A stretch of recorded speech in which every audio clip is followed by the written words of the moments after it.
wabarakatuh. Kembali lagi bersama saya Yanti Rafiganingsi dari Prodi Akuntansi Syariah Institut Agama Islam Negeri Metro. Di kesempatan kali ini saya akan membahas tentang hardware, tentang input dan outputnya, serta software, tentang bahasa pemrogramannya. Untuk penjelasan lebih lengkapnya, mari kita simak video berikut ini. Software dan hardware. Baik, di sini saya akan menjelaskan tentang software dengan spesifikasi bahasa pemrogramannya dan hardware dengan spesifikasi output dan inputnya. Yang pertama adalah software. Pengertian software. Software adalah suatu bagian dari sistem komputer yang tidak memiliki wujud fisik dan tidak terlihat karena merupakan sekumpulan data elektronik yang disimpan dan diatur oleh komputer berupa pemrograman yang dapat menjalankan suatu perintah. Ada juga yang menyebutkan pengertian software adalah suatu data yang diprogram, diformat, dan disimpan secara digital, tidak berbentuk fisik tapi dapat dioperasikan oleh penggunanya melalui perangkat komputer. Yang kedua ada fungsi software. Yang pertama adalah menyediakan fungsi dasar untuk kebutuhan komputer sehingga dapat dioperasikan. Misalnya, ketersediaan sistem operasi dan sistem pendukung pada komputer. Yang kedua, mengatur setiap hardware, perangkat keras yang ada pada komputer sehingga bisa bekerja secara simultan. Yang ketiga, sebagai penghubung antara beberapa software lainnya dengan hardware yang ada pada komputer. Yang keempat, software berfungsi sebagai penerjemah suatu perintah software lain ke dalam bahasa mesin sehingga dapat dimengerti dan diterima oleh hardware. Yang kelima, fungsi software digunakan untuk mengidentifikasi suatu program komputer. 3. Jenis software. Ada beberapa jenis software atau perangkat lunak di dalam sebuah sistem operasi komputer. Di antaranya, yang pertama ada application software atau perangkat lunak aplikasi. Software ini punya fungsi tertentu, misalnya untuk presentasi dan pengolahan data. Contoh application software adalah Microsoft Office Word, Microsoft Office Excel, dan sebagainya. Yang kedua ada operation system atau sistem operasi. Fungsi software ini biasanya digunakan untuk mengkoordinasi tiap komponen dan fungsi komputer. Contohnya seperti Windows, DOS, dan Linux.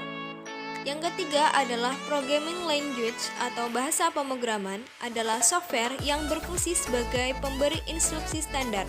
Contohnya seperti PHP dan Java. Dari ketiga jenis software sebelumnya, di sini saya akan lebih menjelaskan spesifik tentang bahasa pemrograman.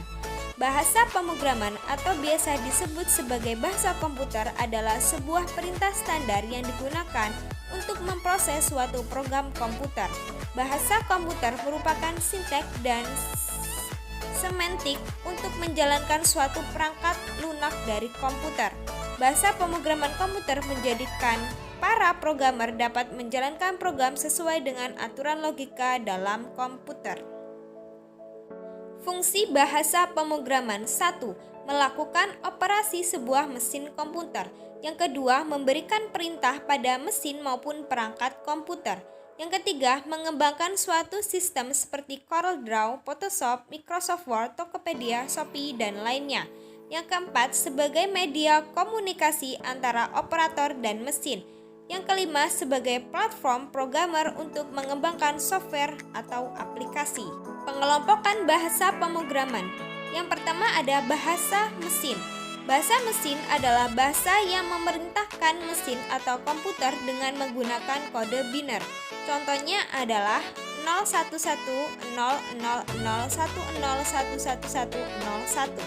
Yang kedua ada bahasa tingkat rendah. Bahasa tingkat rendah disebut dengan bahasa assembly.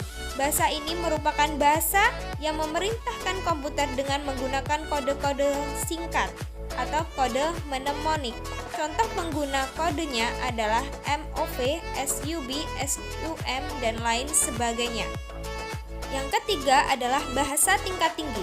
Bahasa tingkat tinggi adalah bahasa pemrograman yang hampir sama dengan bahasa manusia. Contoh penggunanya adalah begin, or, and, for, dan lain sebagainya. Yang keempat ada bahasa tingkat menengah. Bahasa tingkat menengah adalah perpaduan antara bahasa tingkat rendah dan bahasa tingkat tinggi. Bahasa ini tidak mudah dan tidak sulit dimengerti oleh manusia. Perintah yang diberikan bersifat simbolik. Contoh penggunaan bahasa tingkat menengah adalah tanda dan, tanda buka kurung, tutup kurung, tanda tanya, dan lain sebagainya. Selanjutnya, saya akan membahas tentang hardware. Hardware atau dalam bahasa Indonesia disebut juga dengan perangkat keras adalah salah satu komponen dari sebuah komputer yang sifat alatnya bisa dilihat dan diraba secara langsung atau yang berbentuk nyata, yang berfungsi untuk mendukung proses komputerisasi.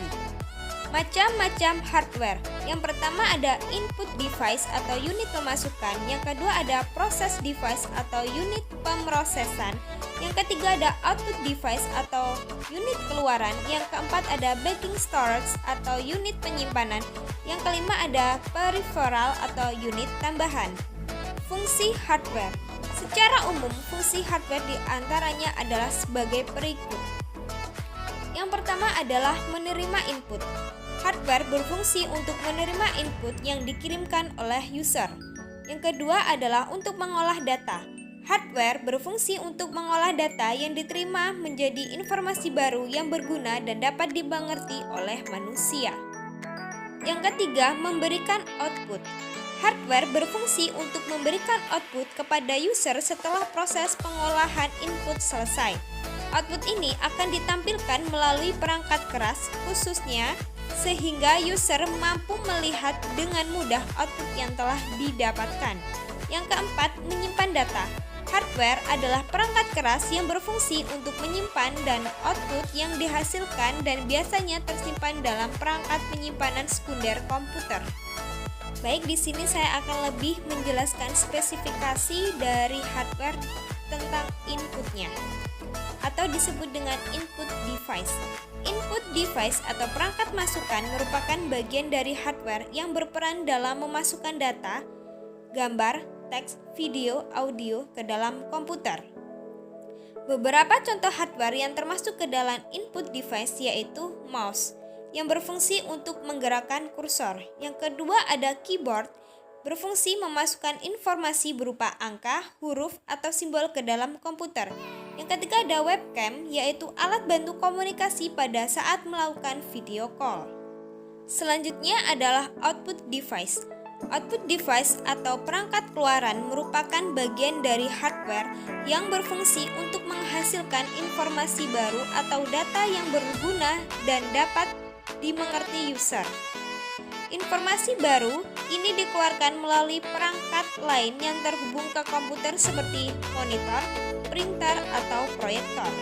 Beberapa contoh hardware yang termasuk ke dalam output device yaitu printer, berfungsi untuk mencetak informasi atau data yang dihasilkan. Yang kedua ada monitor, yaitu berfungsi untuk menampilkan informasi baru yang telah diproses sebelumnya sehingga pengguna dapat melihatnya. Baik, sekian yang dapat saya sampaikan. Apabila ada kurang dan lebihnya saya mohon maaf. Saya akhiri, wabillahi taufiq wal hidayah. Wassalamualaikum warahmatullahi wabarakatuh.